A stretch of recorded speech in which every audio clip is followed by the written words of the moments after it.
Salut, c'est Wink. La dernière fois, je vous ai montré enter et comment recompiler du LaTeX dès que le fichier LaTeX change.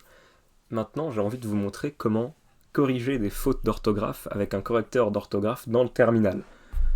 Parce que mine de rien, j'en ai fait des fautes dans mon doc. Ça a parlé de n'importe quoi. Tu te rends compte paragraphe. Ouais, c'est pas là juste avant, mais j'ai modifié le doc pour avoir des fautes. Parce que sinon, ça ne sert à rien. Le programme qu'on va utiliser pour ça s'appelle Haspel. On peut regarder sa page de manuel, mais éventuellement, bon, il y a plein de trucs qu'il peut faire. Je vous montrerai un petit usage assez marrant juste après. Mais je vais vous montrer comment juste aller regarder les fautes d'orthographe et corriger les fautes d'orthographe dans un fichier texte ou un fichier texte en fait, peu importe. Pour faire ça, on fait Haspel, on va lui préciser un langage, donc nous on est en français de France, check, et le nom du fichier, donc nous c'est doc.tech. Paf.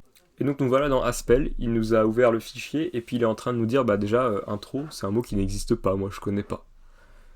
Et bon, intro c'est un peu trop loin pour qu'il déduise que c'est introduction, et puis en plus c'est une abréviation donc c'est pas trop grave. Donc je peux faire I pour ignorer ou A pour add. Je vais faire I pour ignorer parce que moi je me dis que c'est pas très grave comme faute, puisqu'on comprend ce que ça veut dire, c'est pas une faute d'orthographe. Donc I. Et là par contre nimprot, il se rend compte que non mais qu'est-ce que tu as écrit? Et il me suggère de remplacer par n'importe. Donc je peux faire 1, et paf, il m'a remplacé par n'importe. Subquantique, ça n'existe pas comme mot. Donc je vais ignorer, ou je peux l'ajouter à mon dictionnaire personnel. Ou je peux même faire ici, ignorer toutes les occurrences de subquantique, bien qu'il n'y en ait qu'une seule. Donc hop. Et interclassement, apparemment, ça n'existe pas. Et ben on va le remplacer avec la troisième option, du coup c'est celle qui me paraît la mieux. 3, paf. Et compte, du coup on va remplacer par l'option 1. Pouf. Et deuxième, oui, j'ai oublié un accent effectivement, donc 1 aussi.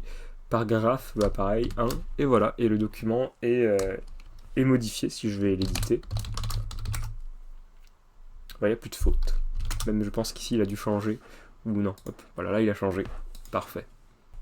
Donc tout con, hein. Haspel, juste un truc qui permet d'aller vérifier les fautes d'orthographe, mais pas que. Je vous ai parlé d'un petit usage marrant.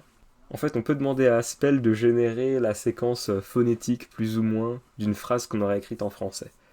Donc par exemple, je vais lui faire dire « Bonjour tout le monde ». Je vais lui faire créer la séquence phonétique de « Bonjour tout le monde », donc Haspel. Cette fois-ci, on est juste en français, pas en français de France, parce que sinon il va savoir comment faire. Et « sounds like ». Il me dit que ça se dirait à peu près comme ça. Ce qui est quand même assez curieux, mais bon, admettons. Pour qu'on ait juste la séquence, on va prendre le deuxième champ. Voilà, parfait. Et cette séquence-là, normalement, je peux la mettre dans eSpeak, je crois.